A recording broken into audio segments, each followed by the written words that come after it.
All right. You all know Nick Searcy. He is an actor and director. He has so many credits to his name. He's probably best known for playing Chief Deputy United States Marshal Art Mullen on Justified, one of my favorite cop shows ever. He was great in it, and we talk about that a little bit. He is the director of Gosnell, the trial of America's biggest serial killer, story of an abortionist who got away with murder because nobody wanted to touch the subject. Let us talk to Nick Searcy. International film and television star Nick Searcy. I feel I've arrived. That you're now you finally made it. Yeah. You finally, and it's Peabody Award-winning international. I'm sorry, I left out the Peabody. I thought everybody knows that by now. So, I would assume. It took so long for Gosnell to come out. I forget how I got involved with it. I think I just saw them raising money on Indiegogo or someplace like that, and I approached them. How did you get involved with this? Well, when they had the idea to raise the money on Indiegogo, they actually came to me and asked if I would do a video, just like a little ad for it, and I did that, and I went on Bill O'Reilly, to sort of pump the fundraising campaign, and of course Bill O'Reilly told me that nobody would want to see a movie about this awful subject. Well, that was it. Yeah. And so then after they got the money, I guess that's when they came to you. Because you have to have money before you'll do it. Writers get money up front because they never know, otherwise they get thrown out of their houses. That's right. That's right. We're always just clinging on. Yeah, and so then, you wrote the script, and then after I guess they were done with you, they asked me if I knew any directors. So I sent them a couple of people that I really liked, and they had meetings with them, and for whatever reason it didn't work out. And then when they asked me if I knew anybody else, I submitted myself. And I showed them a movie that I directed a few years ago, and they watched it and asked me if I wanted to do it. So. Oh, that's nice. That's good. So the Bill O'Reilly thing, I mean, this is what we all started with. Everybody who talked about this at the beginning was, how do we make a film about this really unpleasant serial killer, abortionist serial killer, that people actually want to see? Right. So how did you deal with that? Well,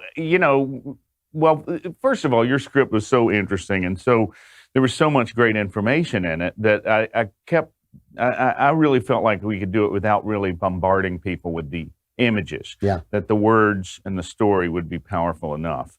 And so that's what we tried to do, is just stick to the procedural aspect of the story, how they caught him, and then how they convicted him. And we managed to do that by, the film has a great emotional impact, and I think that would have been diminished if we had grossed everybody out with some repulsive kind of images, and we don't. And so that's how. I mean, I think Bill O'Reilly was afraid or thought it was going to be some sort of thing like the human centipede or something that was just too disgusting to watch.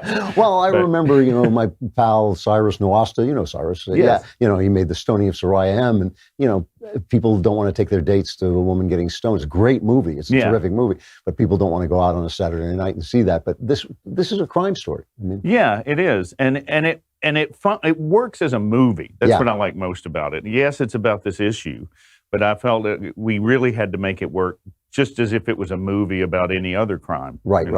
So how did Dean Cain come into it?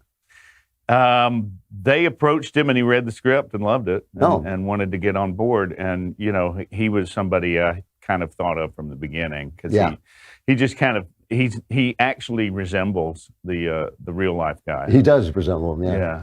And he's just, he has a great energy for it. You need that sort of like inquisitive, sort of boisterous, person of deep conviction, and that's what Dean is, and he really brings that across.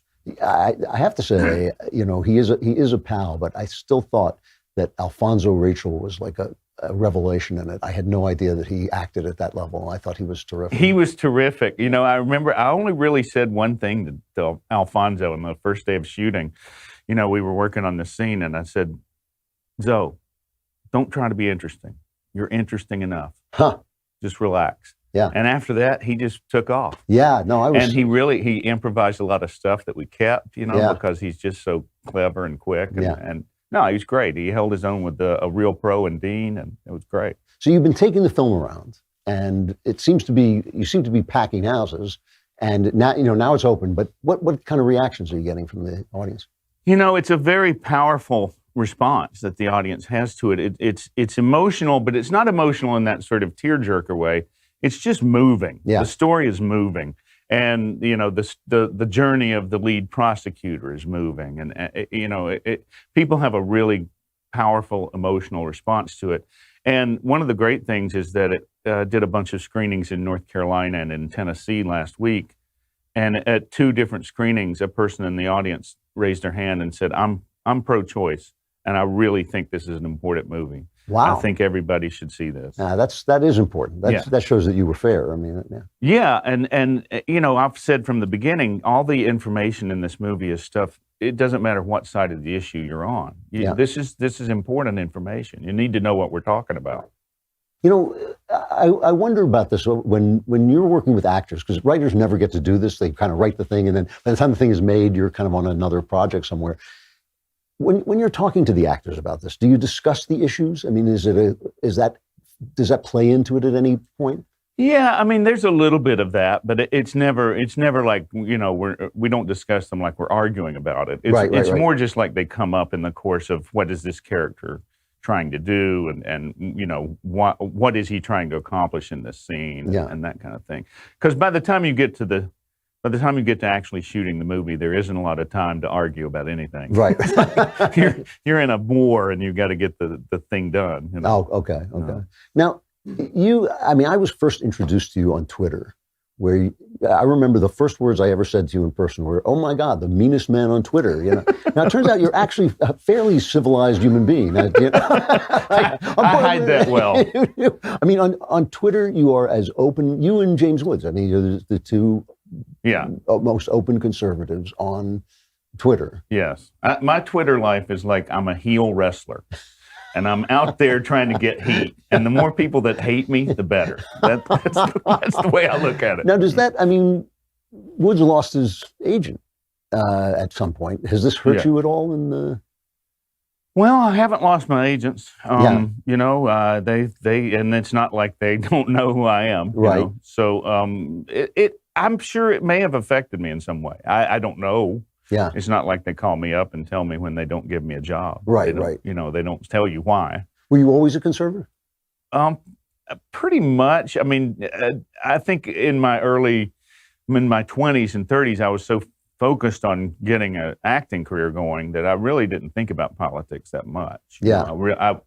But I was kind of a default conservative, I would think. You know, I grew up. My parents were Republicans, and so I kind of had that, you know, backstory. And so then when my wife and I had our first child, that's when I really started paying attention to politics and figured out that I was on that side. I've said this to you before, one of my favorite moments of all time, seriously, of all time on television. I mean, Justified, one of the great shows of all time. And you played Art Mullins, who was the boss. Of, you know, I can't remember, you were lieutenant, maybe? I can't remember your rank. Chief deputy. Chief deputy. Sorry, that's right, because he was a U.S. Marshal. Yeah. So you were staking a place out, and you're sitting in your car, and you were listening to Rush Limbaugh. And I thought, only you could have pulled that off. Did that come from you? Did you do that? Well, what happened was the year before, the season before that, Rush mentioned the show on his television program, on his radio show. Right. And he mentioned me by name. He said, you know, my favorite character, Art Mullen, came back. Nick Searcy plays it. And I was like, everybody's calling me like, Rush just mentioned you on the air. So, yeah, that'll light up your body. I've had that happen. And so I was Twitter friends with David Limbaugh, and I wrote to him. I said, does Rush want me to come on or something? And like that afternoon, Bo Snerdley called, and they set up something, and I went on and I was interviewed on the show by Rush because he was such a fan of Justified. And I would tell everybody I was on longer than Dick Cheney was. You know? But after that, like the writers of the show came up to me and said, "Hey, we listened to your interview on the Rush Limbaugh show." I said, "Oh, you did? Am I fired?" And they go, "No, we think you should keep doing it." I said, "Yeah, because I'm pulling in all that audience you guys have been driving away for 20 years." They really do, don't they? Yeah, and so, but then the next season they wrote that in. And I told Rush, I think that's the first time in television history that a character has been listening to Rush Limbaugh on the air, and he wasn't a serial killer or something awful. Well, that's what made it amazing. You were the moral center of the show. I mean, because he, the marshal, I now forgot his name. You'll tell me. Timothy Oldham, or Raylan Gibbons. Raylan Gibbons, yeah. You know, he was kind of a wild man. He'd go off the reservation sometime, but you were always the moral center of the show. And have the moral center of a television show listening to Rush Limbaugh was revolutionary. I mean, that was actually amazing. I don't think they really knew what they were doing when really? they did that. That's it. I don't know, but those guys are the writers of that show. The head writer, Graham, is a close friend, and you know, they all know me very well. So now, I mean, I've always wondered this about actors, because writers, your voice goes into everything. So anything you're writing is going to come out, you know, directly out of you. Now, obviously, that's true that you bring yourself to a character, but you don't have a say over the general tone or theme of the work that you're in. Is there anything you wouldn't do? Is there a movie that you would look at and say, no, I'm not gonna play that part because he's saying things I can't stand? Well, you know, I'm not really scared of much of anything in terms of, as long as the character makes sense. Right. Like, you know, like I go back to the Human Centipede because I think that's one of the funniest things that's ever been created. But I go back to what Eric Roberts said about it. He said, whenever they ask me why I did the Human Centipede, I'm going to say I did it for the back end. but I mean, as long as the character makes sense, if I can get into his head, and because otherwise it's just some sort of cartoonish psychopath that's not interesting. Right. You know, but that's kind of where I draw the line. I mean, I don't mind playing real monsters as long as I can understand where they're coming from. What about the overall theme? Like in the Shape of Water, you know, there was this kind of overall, you felt that as a conservative, I mean, obviously a beautifully made movie and wonderfully acted, and you were great in it. But at the same time, as a conservative, you felt you were getting this little bit of like tolerance lesson that you've heard. Yeah. Does it ever bug you that you are like a part of that, or do you just do your part and go? You know, I always feel like I'm when I sign on to a project, I'm there to help a person tell the story. Right. And I feel like people have the right to tell the stories that they want to tell. Yeah. And, you know, like I said, if I can understand the character, I thought I was the good guy in Shape of Water. You know, I thought I had a really specific point of view that made more sense to me than anybody else in the movie. Right. So, and, you know, that's kind of how I go about it. I mean, there certainly have been some things that I've read in the past that I said I don't want to do that. Mm-hmm. Yeah. Because of the tone of it. But, you know, like I say, I think people have the right to tell their stories.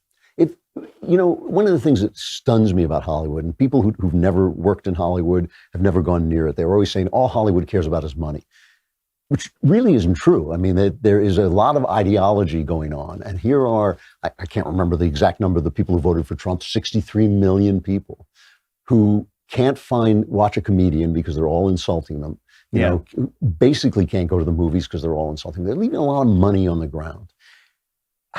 What if you could like write down this is how to transform the culture? What would you say? What would you say to conservatives? How do you get at least? I don't want liberal movies to go away. I want there to just everybody to get a chance to tell a story. How would you engineer that? I would say just, you know, tell stories that interest you, tell stories that appeal to your values, but just tell them straightforwardly. Yeah. You know, don't feel like you have to beat the message into people. They'll get it. Right. You know, even, I mean, the best kind of liberal movies, they don't, some of them do, and then the ones that do beat their message into you are bad. Right. And you can't stand it. But, you know, like The Shape of Water, it doesn't beat you over the head with it. It's there. Right. You know, but, and I think that's the key. And the way that society has been so bifurcated now, with liberals on one side making their products and conservatives on the other side making theirs, conservatives have to find a pathway to get their movies out there, right, to get their television shows on the air somehow. And that's why Gosnell, I mean, you know, we shot it 3 years ago. It's amazing. You wrote it 4 years ago. Yep.